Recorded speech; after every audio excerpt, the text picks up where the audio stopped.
Baruch atah Adonai Eloheinu melech haolam asher kitshanu b'mitzvotav v'tzivanu la'asok b'divrei Torah. Amen.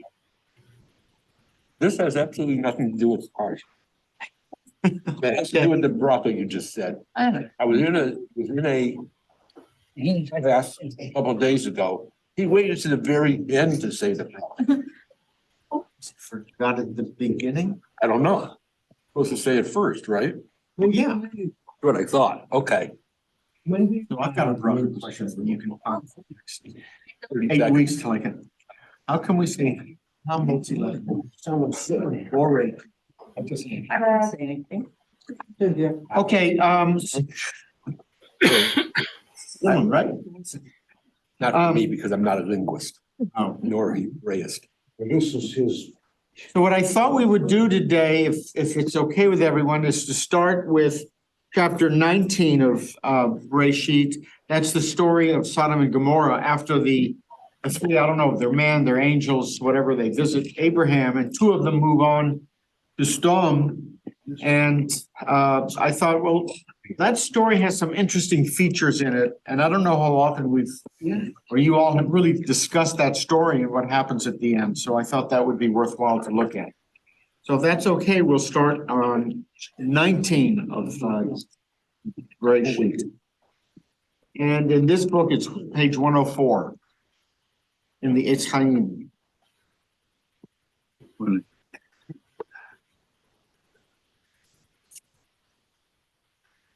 Okay, somebody want to start reading?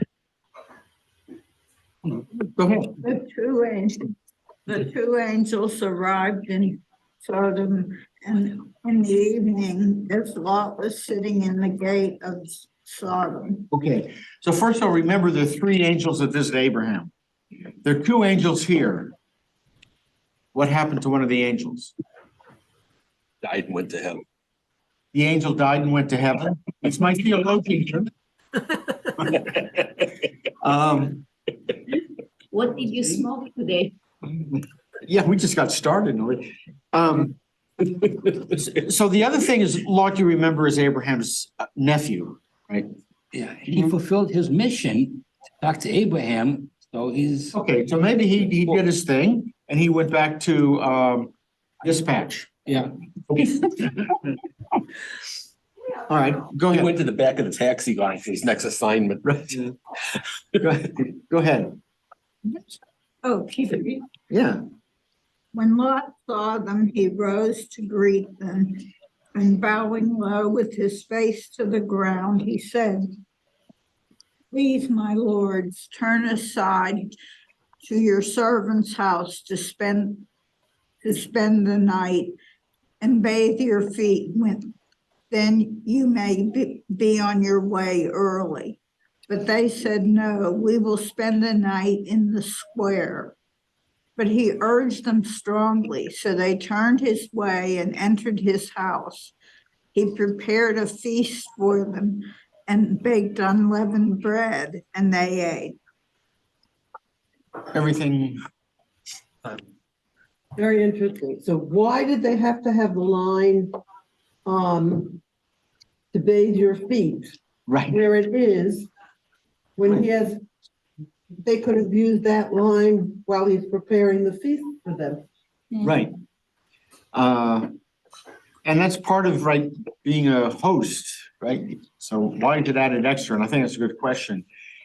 In art, the way sometimes in medieval art, the way painters distinguished people from angels is the people had feet.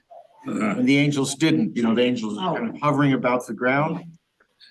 I don't know if that's what they're thinking about here, but He didn't know they were angels, presumably. presumably he thought there were people, and therefore he says your feet. Ah. Yeah. Yeah, going back to the first sentence here in 19. Lot was sitting in the gate of Sodom. Yeah. Okay, what does that mean when he's sitting at the gate? What is that? I think that's significant. It may be. So the gate is where the old guys would sit, and when you had a court case, you're divorcing a woman, it's whatever, you would go to the gate and pick out 3 guys to be a judge. Okay, So the gate was sort of where everybody gathered. It's like the town square. right. But what we know archaeologically is the towns were really packed, but the gate areas were open.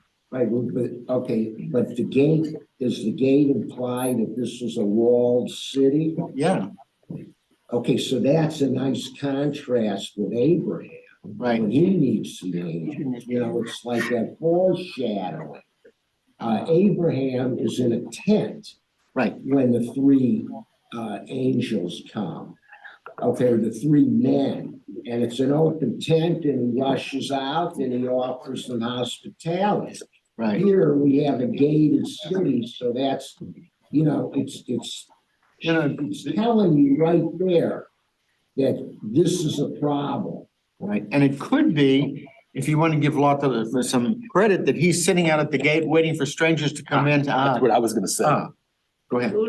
Well, that's what I was gonna say, but I had something else to say about the Yeah. 3 becoming 2. Yeah. In chapter 18, verse 16, it doesn't say how many, it just says the men set out from there and looked down towards Sodom. Right. And then in line 22, I don't know why it repeats it, the men went out from there to Sodom. It doesn't say how many, but it says it twice that they went out. But the comment at the bottom says, only 2 angels remain because according to the Talmud, an angel exists to perform one specific task after which the angel disappears. That's Midrash, not Torah. Yeah. That's a whole nother discussion. Nelson. Oh, Nelson. Yeah, sorry. I'm reading Sepharia, and it doesn't say angels, it says messengers, which makes the idea of the feet much more powerful. Right. Messages from. Yeah. I mean, I understand angel, the word we translate as angel, I think is messenger. Right. Malach. So, I mean, there is the other question is when these 3 dudes showed up with Abraham, were they men who turned out to be angels because they delivered a message, or were they angels who looked like people? I mean, I think that's just one of those And questions. there's another question. If 2 of them were to go to Sodom, Yeah. why did all 3 of them go to Abraham in the first place? Why did they just go straight to Sodom? I don't know. It was on the way, stop off. What Yeah. do you know? Hey, I'm here to ask questions, man. How about strength in numbers? It could be the 2 of them were going to Sodom anyway. One said, look, I've got to go to Abraham. It's on the way. Can I? Hitch ride. Hitch ride, yeah. What do you guys want from me? I got up early this, anyway. Have another cup of coffee. Well, we just want to show you that we are a very learned group to deal with. Difficult business. Challenging, we're challenging. You say always. They screen people here? Yeah, they're up there. All right, so we're at verse 4. We're not going to get to my interesting question. We don't hurry. Yeah. Question, he asks them, you know, to spend the night and they say, no, you know, we'll go to the square. That's almost like a loaded like a loaded answer, Yeah. saying, you know, do they know that he's gonna No, I think that exist just or whatever, or do they really, I mean, obviously being angels, they know they're gonna be safe in the city. Well, Lot doesn't know necessarily that they're, right. you know, but it seems like they're begging the question, you have to keep on doing more. I think that's part of the ritual. You invite people to your house. They say, oh, no, you know, I'll sleep on the sofa. And so it's just part of the ritual. Hey, Yeah. Okay, yeah. you're supposed to turn someone down. Right. You turn them down 3 times. Oh, okay, you know. Right. So I think that's what's going on. Maybe that's like the 3 times you're supposed to refuse a convert. Right. Right. Okay, verse 4. Anybody? Go ahead. They had not yet lain down when the townspeople, the men of Sodom, young and old, all the people to the last man gathered about the house. And they shouted to Lot and said to him, where are the men who came to you tonight? Bring them out to us that we may be intimate with them. So Lot went out to them in the entrance, shut the door behind him and said, I beg you, my friends, do not commit such a wrong. Look, I have 2 daughters who have not known a man. Let me bring them out to you. You may do to them as you please, but do not do anything to these men, since they've come under the shelter of my roof. Okay, we have to stop there for a second. There's gotta be somebody has, Well, problematic. Take my daughter. Problematic. Instead of strangers, say again? to sacrifice your daughters instead of strangers. Yeah, Yeah, But even the whole idea that that hated them, or been mad at them. if they say to him, you know, they're so out with it. You know, we want to be intimate with them. right. I mean, you come and say, come on, we want to greet them, lie, Right. but they tell them right out what they want. So does this happen with every stranger that walks into Stone? Well, when you see what Probably. happens to Sodom, maybe. I mean, isn't that why God wanted to put Sodom asunder? Oh, absolutely. And it does put a little bit of interesting context when they say, oh, we'll sleep out in the public square. I mean, that really puts them in Yeah, they would really be in. vulnerable, right? Okay, here it also, it says all the men of Sodom, all the men. Okay, so now think of this in terms of context of Abraham's dialogue with God about, 50 innocent people going down to 10 innocent people. Here, I mean, Abraham isn't here, but later he's gonna learn a lesson when he sees the city's burning, burning, but there aren't 50, there aren't 10 left. Now, this is all, and even Hebrew, to be intimate, like to know them, so it's pretty clear what they have in mind. Right. And it's everyone. Any comments about, hey, take my daughters? That's what I said. Yeah. It's terrible. Yeah, well, it's, all for them, it's all about non-procreative sex, right? It's Sodom. It's Sodom. But I'm also struck That's where that, it comes to, well, okay. It's, God is teaching Abraham a lesson. Okay, that's what all of this is about. He's going through these trials, and this is in a very sharp contrast with what Judaism is about. right, Right? I mean, that's what you have to keep it in mind. right, But this is interesting. It reminds you of the story of Noah in a way. of Noah? Yeah, Noah, but also a sexual element. We say the Bible is a very sexy book.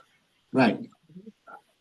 I mean, we'll just read a few verses down. I stopped you too early, but he offers his daughters, and these men outside the gate say, no, we want the man.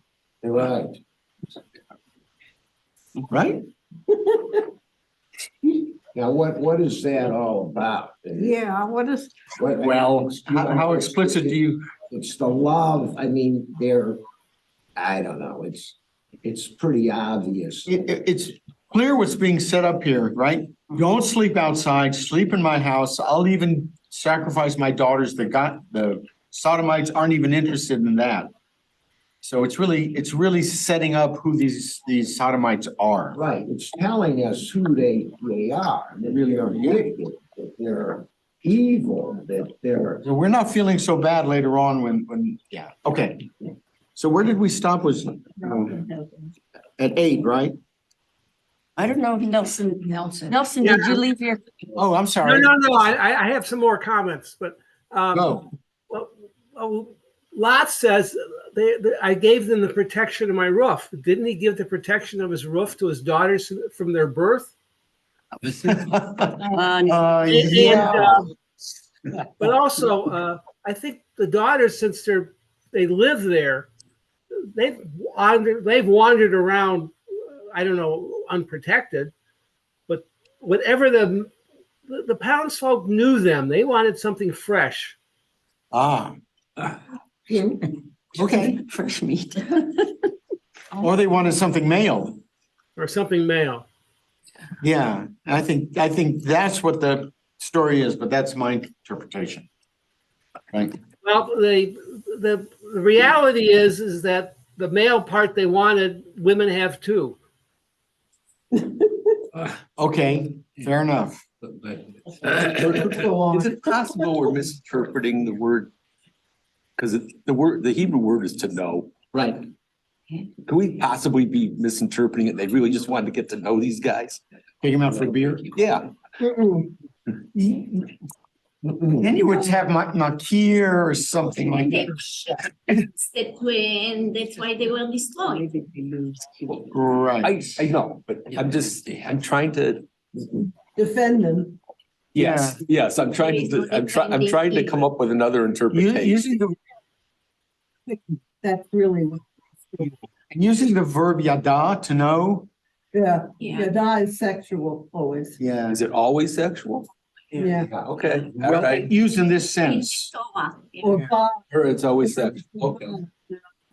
Yeah. What's that word? Come. Oh, So I'm pretty sure there's a sexual thing. They're not just inviting them out. okay. I think we're at Just verse checking. 9. Could that be? Well, of course, no, I'm jumping way ahead, but these are the two daughters that eventually know their father. That's another. That's They're getting even later.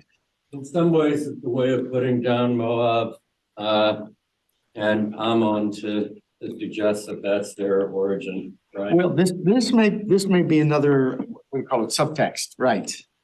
That because yes, a lot of the genealogies are also how different peoples in the region relate to each other. So that is Right. that is another reading. I'm wondering too, if Lot knows what the townspeople want. By offering his daughters, he knows that's not gonna be accepted, but he's offering that this is how much I don't want you to do this. I'd even give you my daughters if you would take them. Yeah, knowing very well that they're going He to say doesn't no. offer the wife Right. What's that? Oh, not as or well. himself. For himself. Now that's an interesting thought. Yeah, but it also tells us a lot about Lot, Yeah. obviously. Yeah. His character. Up until this He- point. he made the choice to go to the Jordan Valley. He made the choice to, when Abraham and him split. I mean, he didn't, to be fair, he probably didn't know what he was getting into, but he wanted green pastures, so to speak. Right. Where all the rain is and the water. Well, but I think you also raised the question, of all the places Lot could go, he goes to Sodom? Well, that actually brings up a point. He was supposed to Thank be you. going someplace for his herds. Why Right. was he in the city in the first place instead of out in the outskirts? Oh, it was fertile territory. He may have been on the outskirts, but I if mean, it's but why was he just sitting in the gate instead of taking Why care of would his you want- sheep? you want entertainment, you want to see what's going on. Catch up on the gossip. In the book of Ruth, they sit there, that's where all the action is. I think there's another way of looking at it though, which is that, and I think Ron's point is good in this case. He's living in the city. He has probably, And in that city, right, he has all these servants. They're probably out at the farms. they're out with the sheep and the goats. and He's stuff. living in the city, You know, and and this city, as you say. Right, and that's another point that the Torah is contrasting the wickedness of the city with, a different kind of lifestyle that Abraham has as a shepherd and so forth. until he offers his daughters, he was as good as Abraham in this episode. Right. And well, Until even that offering his point. daughters may have been a rhetorical thing. Look, I really don't want you guys to do this, so much that, knowing they're going to say no. All right, well, let's move on because who was reading? Somebody else want to read? 9. I think this is where we stopped, right? But they said, stand back. The fellow, they said, came here as an alien, and already he acts the ruler. Now we will deal worse with you than with them. And they pressed hard against the person of Lot and moved forward to break the door. But the men stretched out their hands and pulled Lot into the house with them and shut the door. And the people who were at the entrance of the house, young and old, they struck with blinding light, so that they were helpless to find the entrance. Then the men said to Lot, So everybody clear what's happening here? Yeah. Okay. Go ahead. then the men said to Lot, whom else have you here? Sons-in-law, your sons and daughters, or anyone else that you have in the city? Bring them out of the place, for we are about to destroy this place, because the outcry against them before the Lord has become so great that the Lord has sent us to destroy it. So Lot went out and spoke to his sons-in-law who had married his daughters and said, up, get out of this place, for the Lord is about to destroy the city. But he seemed to his sons-in-law as the one who jests. Okay. They were unmarried, or they, Right, there's more kids than just the two. Well, maybe the ones that live at home. Yeah, you can have my two unmarried daughters. Is that Right. what he's saying? Yeah. I'm married and The I'll be, two remaining I'll be outside the house. Well, that his sons-in-laws think he's jesting, that he's making a joke also says a lot about them. I mean, So the joke is what? it's not a joke. No, I know it's They not, don't but I mean, understand it because they're part of the wickedness of the city. not His own necessarily, sons-in-laws. not necessarily, they have not dealt with angels, which Lot has. so at this point, you're saying, Lot is saying to his sons-in-law, I know the city's about to be destroyed. Get out of here. So They don't, the- yeah, they don't understand, they're from a different culture. No, but I guess my question is, so did the angels already tell Lot, look, we're here because of that? Yeah. So he knows that they are, But the other family members, again, they're all part of the problem. Of a city that's beyond,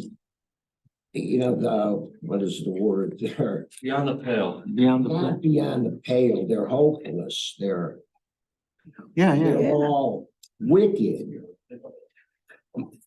There aren't any righteous people left. Right. We have a parallel in Germany and elsewhere in the 30s. It's not just, it wasn't just, but the writing was on the wall and many people didn't want to believe it or it wouldn't affect them. Yeah. I mean, I think, there's a good parallel here with what's going on now with Haas. Yeah. And the city. I mean, we talk about the civilians and helping the civilians and so forth, but to what degree have they enabled Hamas, the other Palestinians that are there? Should they have any accountability? Are they culpable in any way? And it's really a nice parallel. And we mentioned this a little bit when it says all the men showed up at his gate, right?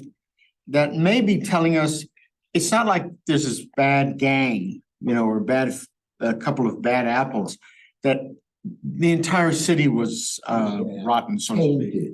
Right. The entire city, which then puts Abraham's argument about, well, they're 50, if they're 45, into a kind of context. It's everyone. Right.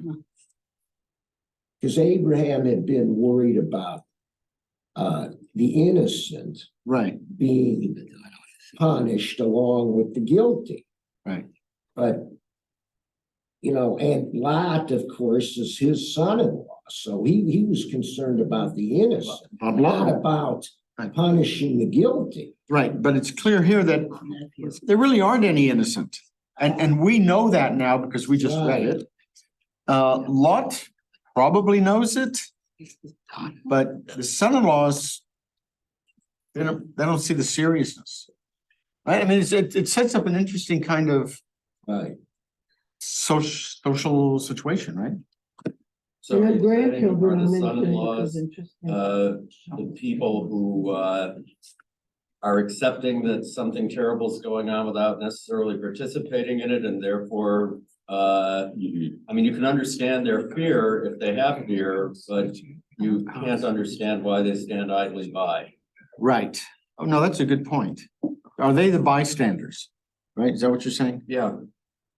Are they? I mean, I've never thought of that before. I'm not sure whether we have enough information to really know that, but maybe they are. That's interesting, right? So we have Lot, who's the really righteous guy. We have everybody else who are evil, and then you have the son-in-laws who are. We just don't know. We just don't know. Right. It does say in one of the notes on the bottom of 106, 106. it says, as one who jests, their lack, meaning the sons, their lack of seriousness reveals their insensitivity to the moral evil about them. Oh, Right. So they are like bystanders. Well, this is really bad, but Or they don't even know that that's wrong. You know, if they grew up in that environment and everyone is immoral, you wouldn't know that's wrong. This reminds me. If the whole civilization. Yeah, there's a movie about the Shoah, in a way, it's about the Nazis, called The Last Days of Sophie Scholl. And she's a resistance person, trying to hand out leaflets, trying to get up somebody against the Nazis. And she's captured, and the film is basically about her trial. And the scariest thing about the film is not that it's a kangaroo court. It's that it's a serious court where everybody in it buys Nazi ideology and she's against it. So she's, in their view, the evil one. And we know better while we're watching this, and it's just totally chilling. Well, look at the KKK, look at any group. היסטורי חוזרת על עצמה. Nowadays it's the same thing. They are blinded. They think it's all Israel's fault. Right. And they said it's a fabrication all the horrors of October 7. Right. And Helena, going along with that, when you see these demonstrations where they hold up signs that say from the river to the sea, et cetera, and so forth, they don't even know that that means, or maybe they do, that it's wiping the Jews out. But they do it. They are saying they want jihad. Yeah. Of course, when we talk about from the river, we're I'm talking about the Americans. Right. It's kind of scary. Because they are not educated. They are. but you're just going back to the dialogue again that Abraham was having with God. God told Abraham from the beginning, I'm going to wipe this city out. I'm going to destroy this city. He was coming down to look, but he implied strongly that this city was beyond hope, that they were irredeemable. And Abraham was arguing, he understood that Lot, his son-in-law, who he had saved at least one time before, okay, right? In the battle of the kings, was really arguing for his own interests to save Lot. Well, yeah. I mean, it seems to me here also, if you look at the sociological map that this story so far has drawn out, you've got Abraham who says, yeah, that's a really evil city, but maybe there's some good in it. And then you have the sons-in-law who says, it's not so bad. They're kind of the opposite voices. You have the good, the bad, and the people who are quiet. They see evil and don't speak out. Or not so sure it's that evil, really destroy the city, So they're the counterpoint to they see the little bit of good that's in the massive evil, and Abraham is kind of the same way, right? He says maybe there's some righteous people in there, maybe it's not so bad. So Abraham is learning. God is teaching Abraham. He's gonna be after all, the founder of a new nation. Right. And he has to learn what does it take to be a leader? Yeah. What does justice really mean? Right. Yeah. And he's learning it here at firsthand. Yeah. It just strikes me, like, why do we have this story? Yeah. I mean, what does it add? And then you read that, okay, it's giving as an excuse, that's how we have Moab and that's how we have the Ammonites. Moab, okay, so that really says that Moab is a relative of ours, really. Right. Okay, it's not so bad that, that King David came from him. Well, But still, it's like justification for these two nations. We could have done without it. Why couldn't they just have been there? no, I think you have a good question. I want to come back to it when we get to the story. Like, why are we being told this? Yeah. But why are we being, what do you mean? Why this narrative is here? Why this? Yes. Yeah, well, I mean, we just said it's I completely agree with Bill. This is the question that I've been, Right. we need to go up 10,000 feet and understand Exactly. the point of this story. Yeah. What is it saying up here? You're right that it is have reminiscence of the Noah story, right? It's another repetition story of a destruction, everything is destroyed, is the purpose to clearly say, there was a family, but, but Lot was not the person. So this is a story that is clearly eliminating him from the rest of the narrative. Is it a story that shows Abraham can fight and the whole just thing? Or is it a story that God is punishing and destroying? What is the point here? Because it doesn't really move the narrative, other than the story of the angels saying you're gonna have a child. It doesn't move the narrative the same way that these other parts do. So I think you're right. We need to understand. I mean, the context is, and I do want to get on because the question's really bothering me, is just now coming up. But you've got the angels or the man, or whatever, the messengers, they're coming to Abram, they say, you're gonna have a son, blah, blah, blah. And then you get the story, and then Abraham moves on. Right. So this is shoved in, but the narrative just goes on afterwards as if sort of nothing happened. So this story is here. Somebody wants us to know this story, right? So let's go on. We stopped at. Could it, I'm way off on this, I'm sure, but could it be that, it's supposed to be a land of milk and honey? And this is explaining why that little section is desert today? This is not. Yeah. Okay, so we're at 15. Somebody want to read? Okay, go ahead. As dawn broke, the angels urged Lot on, saying, "Up, take your wife and your two remaining daughters, lest you be swept away because of the iniquity of the city." Still he delayed.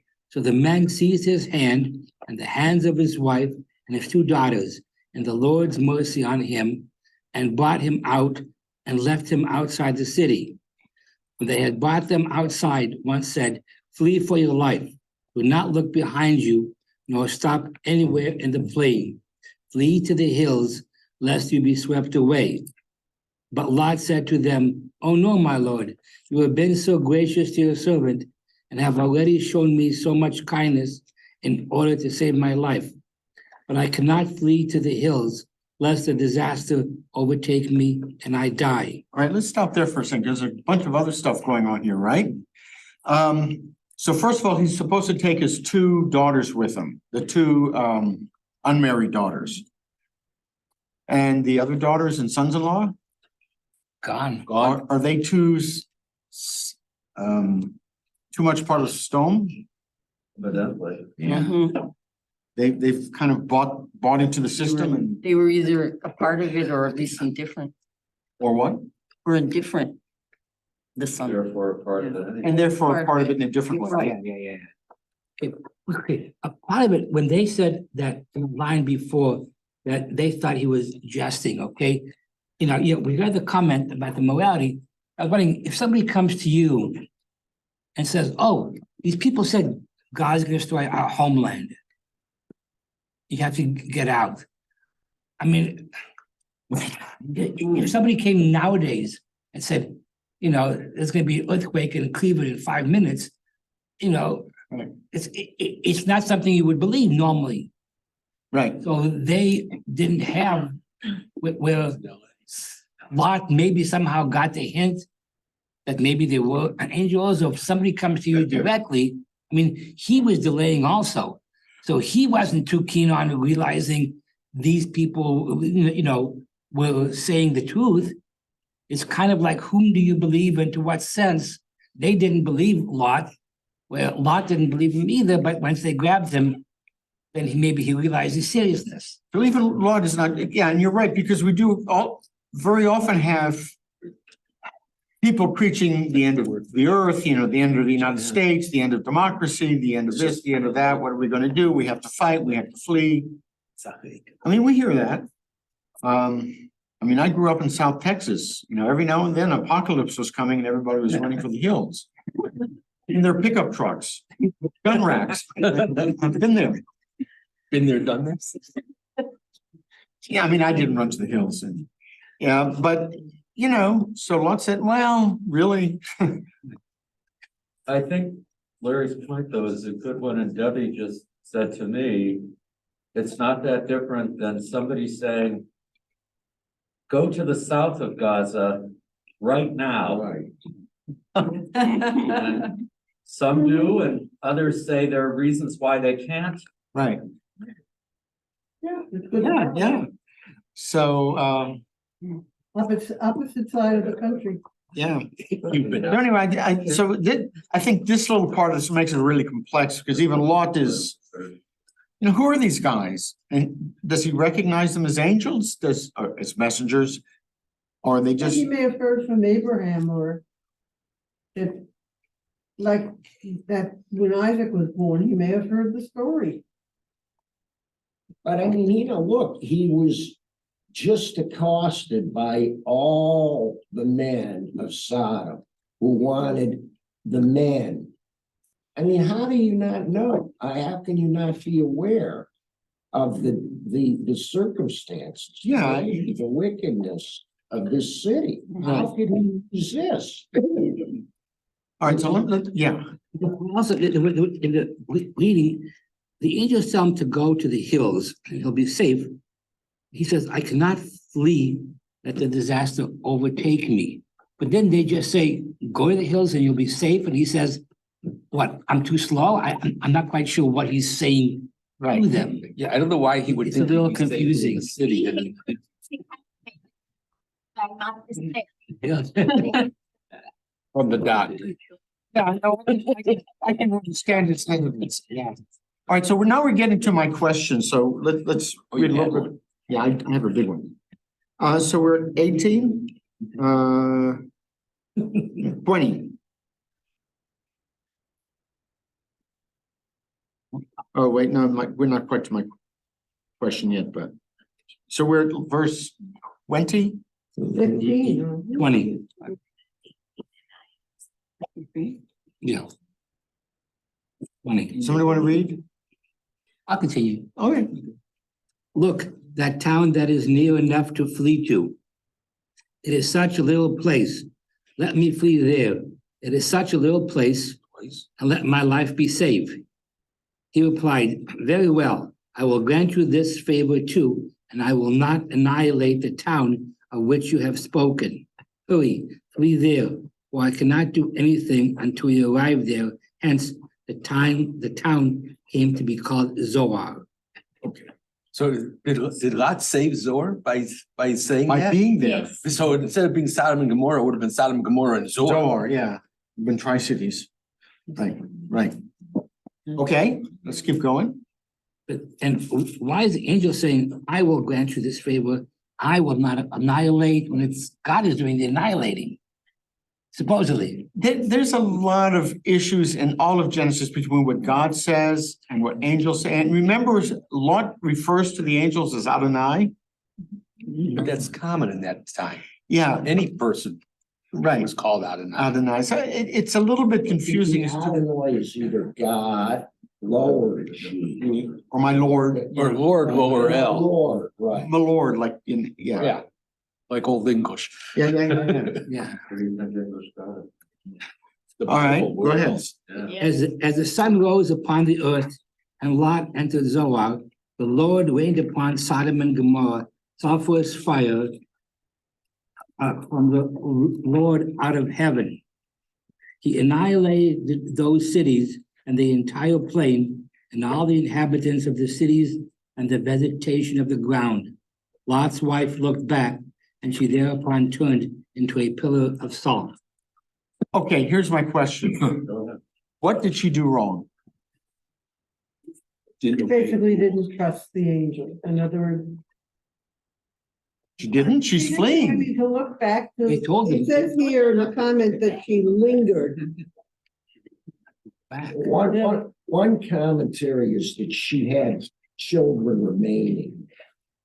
Two other daughters or children there. I mean, it's not exactly clear, but that she had Well, I think an that's, interest and she would, she didn't want to leave her children behind. She so left. she gets them punished for that? But the angels already warned them. And said, So what did she do wrong that deserved, I guess she died when you become a pillar of salt, right? Yeah. I mean, She didn't obey. She didn't have faith. how do we know she didn't have faith? Abraham did, Wait, how do we know she didn't have faith? because she hung back. She didn't hang back, she looked back. And here's, I think, the nub of the story. What did she do wrong? We had to get rid of her. She's in the way. Said to do not look back. So, But what does do not look back mean? I think that's maybe the crux of this is, and I don't know whether, I'm struggling with this also. But it seems that maybe looking back is a way of encapsulating the idea that she's still actually connected with the evil of Sodom. Right. yeah, And because as you say, she's fleeing. The implication of her looking back maybe is that she's not actually fleeing particularly willingly. She's fleeing because Lot's making her flee with him. okay,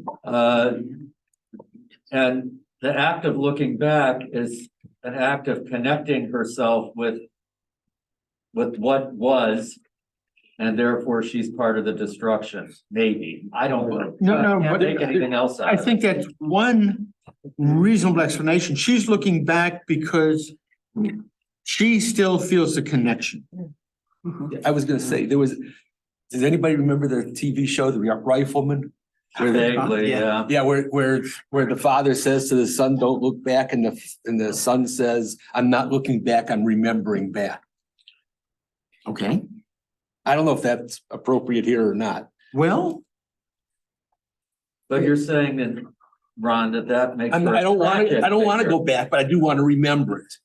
But that's what makes her a tragic figure in a sense? I don't Yeah, know. because even if she's innocent, let's just assume she's innocent. yeah, let's. You know, God says, Of what? of this wickedness in the city. God granted Abraham that if there were 10 people, 10 innocent people, righteous people left, he would save the city. But obviously there weren't. So, but even if there were 9, let's say there were 9 and not 10, then even those 9 innocent people, that's the price that they have to pay. Yeah, but no, I'm worried about what did she do wrong and what's wrong about looking back. Nelson, you have a hand up? Can't hear you. Need to Yeah, unmute. okay, I'm sorry. I'm good now. She's enjoying someone else's misery. Ah, that's another explanation. I want to watch that city burn. Right? even though her children are there. So she's Thank you, evil. Nelson, that's So she's really evil. I think that's another very part. Powerful. Yeah, Yeah, that's. she's going back and saying, they got theirs. What if she was just curious? What if she's just curious? Like, But what's we're really going like on back there? Huh? We're like that. You drive on the highway and there's a car accident and Yeah. ambulances. Oh, yeah. What God is saying, repeat what you're saying. What God is saying, when God says, don't look back, is don't enjoy the suffering of your enemies. That would be like, look forward. Right, exactly, right. Now, that's a different explanation, right? Leave the past behind and go to the future. What's it? And she didn't do that. Is that what you're saying? You know, one of the things that's interesting is that we haven't gotten there yet, but Abraham goes back to where the angels came and he looks down also. Right. Of course, he wasn't told not to look. And he's not from there. And he's not from there, but he does, he looks. Anyway, yeah. Do we have any idea what's Lot's wife lineage? Does it say who she is or where she's from? Was she a sodomite to begin with, or where she was from? If she was a sodomite, then wouldn't she want to see what's Yeah, That's the point. going on? of course. So it's kind of hard to.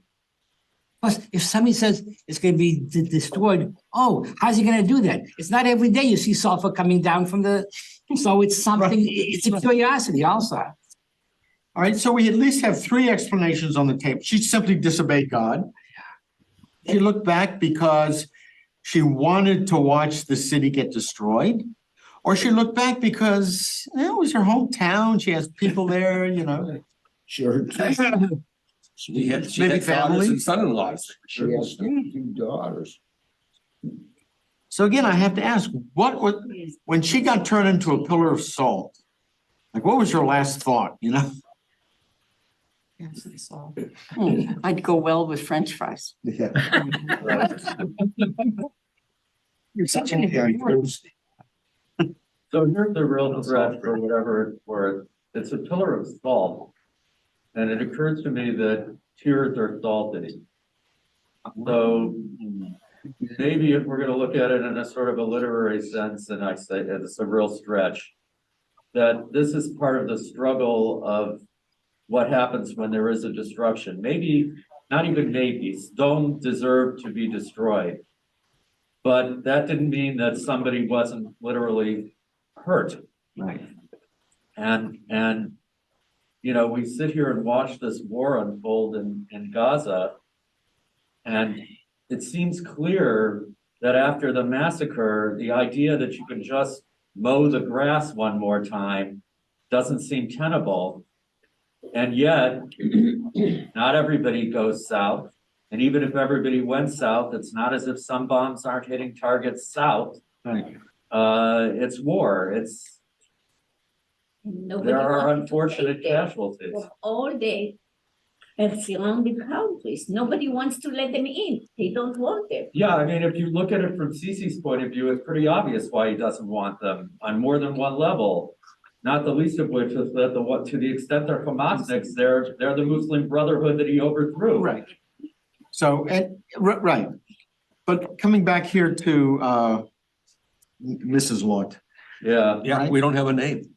She doesn't have a name. Right. Women often don't in the Bible, Not never. by coincidence.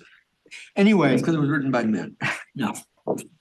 So, but I want to raise the question is what did she do wrong? Because I think that's the pivot of the story, right?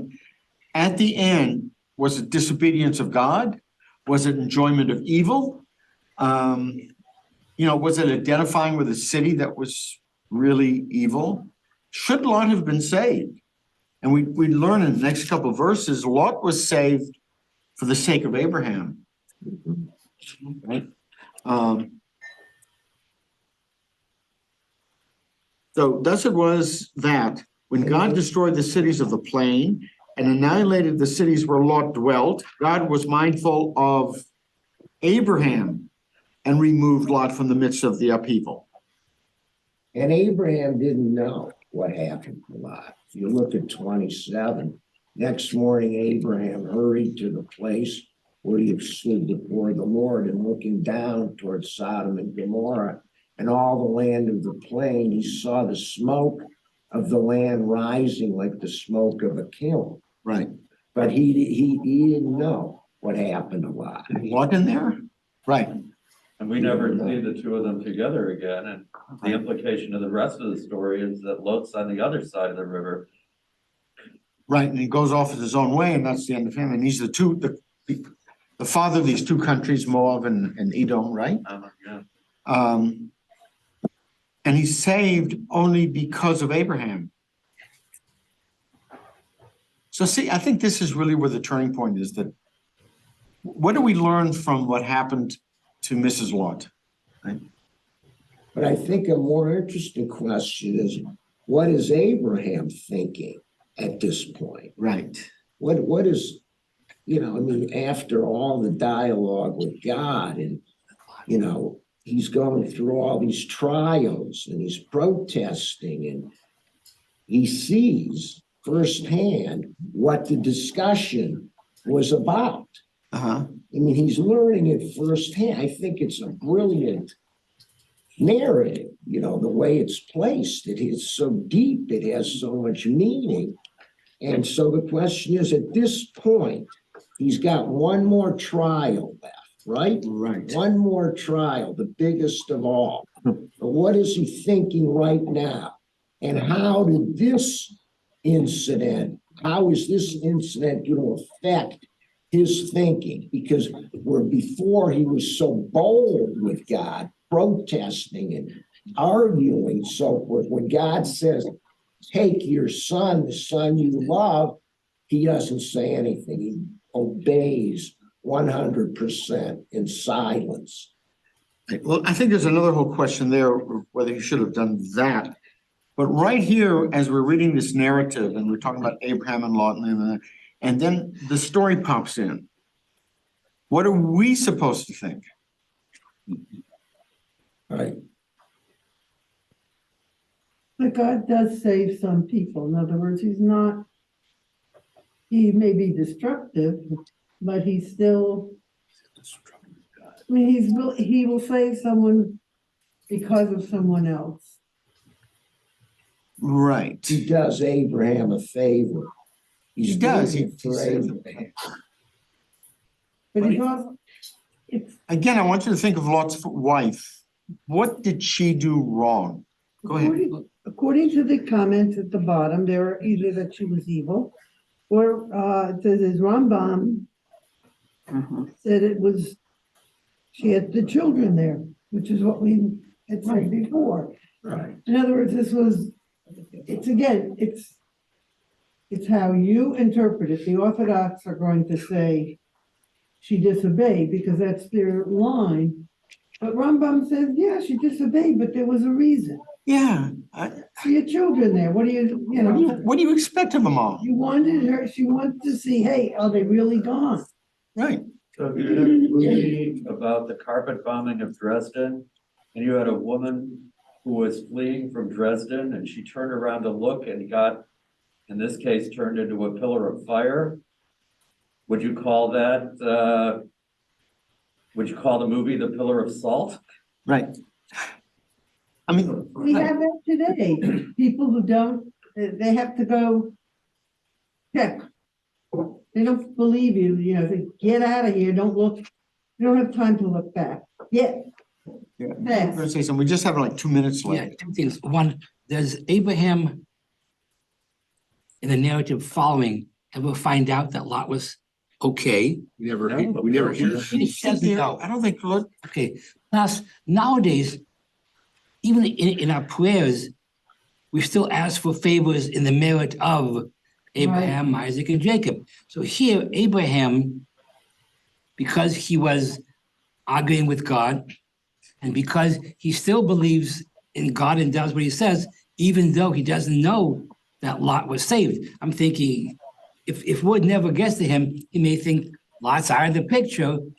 So this was part of a test, and because he passes the test, it's another reason that he is still rewarded, and we are rewarded on Abraham's willingness to still be with God, even though he thinks Lot's destroyed. All right, it's almost 10 o'clock. I still want to leave you with the question, what did Mrs. Lot do wrong? Was it the disobedience? Was it looking to the past and not the future? Was it mourning over the death of all her evil neighbors? What was it that she did wrong? We don't know. And we don't know, but I think it's a question. In other words, it also allows us to think of, hey, use all three reasons. Yeah, I thought of another one. okay. She had 2 living daughters with her. Right. And I would think as a mother, when one flees, your instinct is to just go forward and grab your daughters. Right. Even turning for a moment, that pause could mean life or death. Every second counts when you're fleeing. And not even saying, there's no mention. So she's not Looking carrying- back, you're saying means she's hesitating. Yeah. And it could mean life or death. If you hesitate, especially if And I like that. and not caring for these Compare dogs. that for a second and just compare it to why there's a natural tendency when you're trying to steal second base to look to see whether the ball is coming. And if you look to see whether the ball is coming, you end up out. Yeah. For that So second, right, yeah. maybe what she's doing is she knows there's destruction and she knows they have to run to keep from being overwhelmed by it. And she's not resisting the natural tendency, especially trying to protect her living daughters, to look back and see how close the destruction is. Yeah. I was thinking maybe she was looking back to see if the married daughters were coming or not. Maybe. Don't know. When I read the sequence of this, the destruction didn't start until after Lot entered Zoar, right? And isn't she with him? Isn't she looking back at Sodom from Zoar? And, part of our trouble in trying to decode and unpack this is in the English, verse 6 is Lot's wife looked back and she thereupon turned into a pillar of salt. I know it's about 13 words, but in the Hebrew, which I can't read, it's only 6 words to describe that whole narrative. So I don't even know what it means exactly that look back, or is her turning into a pillar of salt a consequence of looking back, or is that something that was done to her by the angels or by God and turned her into a pillar of salt? Is it, She did the baby. I mean, was she burnt to it? Yeah. But it's not like she's in the immediate environment of Sodom when she looks back. She's already in Zoar, although she's not referred to when Lot enters Zoar, but God doesn't destroy Sodom until he does. So it's a very confusing story is all I can say. Right. There's another confusing point too, which is if everybody's in Zoar, then why is it that when Lot's daughters say they have to go to him because there's nobody left on earth but him and them? They went past Presumably, if they're in Zoar, there are people there, so they apparently are. But they would have, there were still people in Zoar, so what's the explanation of that? It doesn't make sense either. Right. Now, the story is dropped in and it sort of, yeah. My basic question is, and I think the point is what happens to the wife, at the very end, and then why is it here and how does it affect how we understand what happens as we move forward? But that's whoever's doing work cafe next week can deal with that. So Shabbat Shalom. Thank you very much.